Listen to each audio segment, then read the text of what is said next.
Hi guys, ito pala yung solar setup ko. Inverter ko na is not 3 kilowatt 24 volts kasama si MPPT ko na L-Joy ang brand, 60 ampere, pero okay siya kasi mabilis, todo talaga siya kung mag-harvest. At saka yung panel ko na nilagay is Aiko na 650 watts, yung malaki. And then ito yung breaker ko, MCB. Yan, SPD para sa AC-in ko.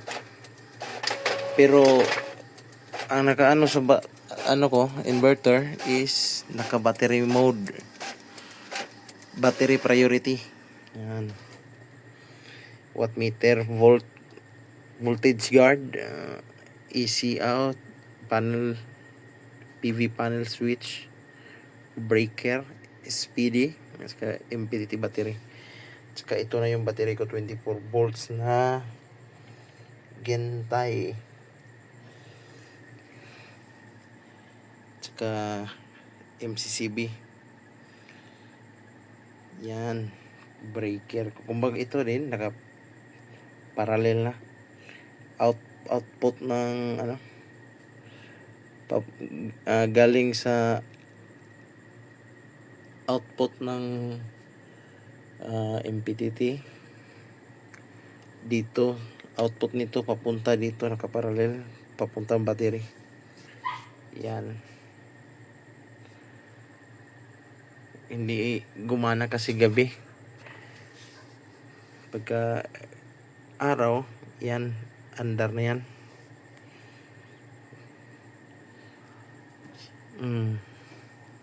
So far okay naman, is not pang malakasan ko kahit 24 volts lang to na 3 kilowatts, pero okay na rin, pack na rin.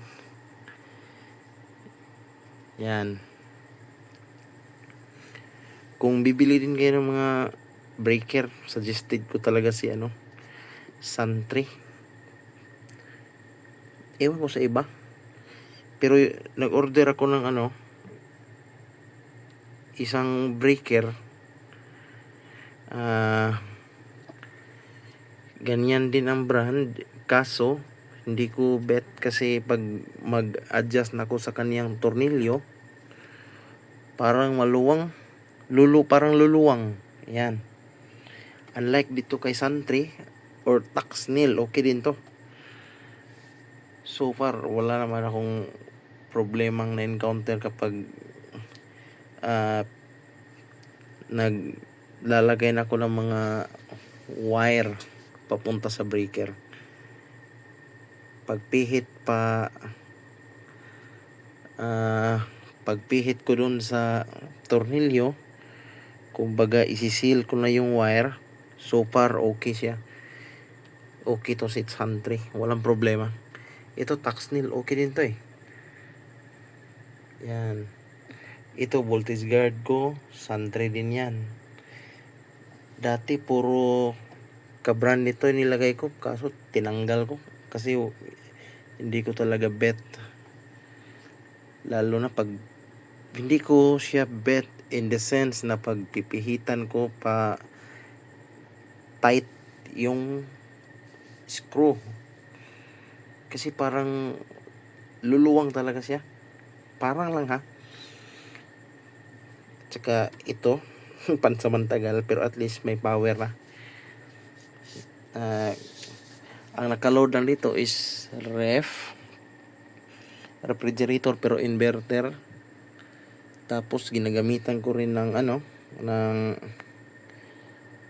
electric kettle na 1500 watts, at saka yung air fryer. Pero since 1500 sila, hindi sila pwede isabay sa 3 kilowatt kasi magti-trip yung inverter. Kaya isa-isa lang. Hindi ko pa to nasubukan sa aircon, pero sa so far 101% sure ako nagagana yan. Walang problema. Pero yung mga nabanggit ko, sa ano, sa water dispenser na non-inverter, pwede, gumagana. Sinubukan ko rin tong isnat na gamitin yung ano ko, car wash na portable. So far okay naman, gumagana siya. Pero minsan pag yung battery ko is nasa 50%, magbibip siya pero mawawala. Siguro sa starting kasi niya eh. Malaki kasi yung surge niya. Matakaw sa kuryente sa starting, pero pag running na, walang problema. Yan.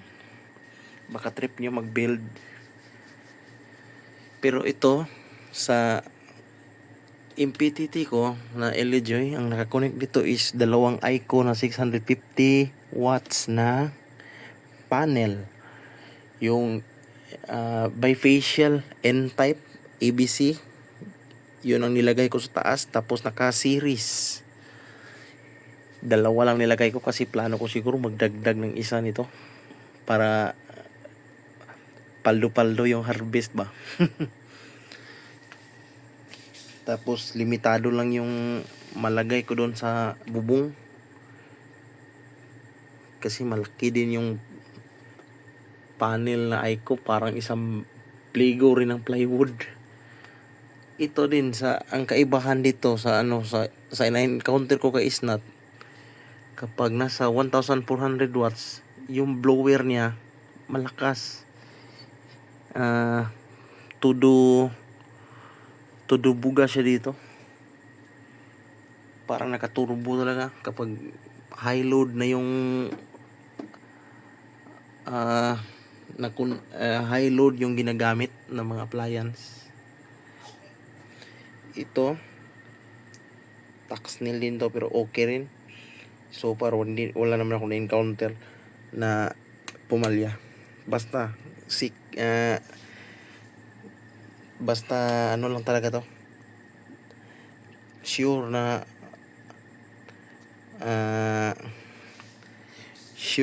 pagka tight yung Allen bolt niya, tigda dalawa. Yung isa kong ganito nawala kasi, kaya wala dito eh. Safety kasi, safety feature din to, para siguro tatalon yung kurente, parang ganon. Pero super, pag mayroong ganito, malabo yan. Pero sa ano ko din, since 24 volts lang naman, parang malabo yata sa talon. Sa ano ko lang ha.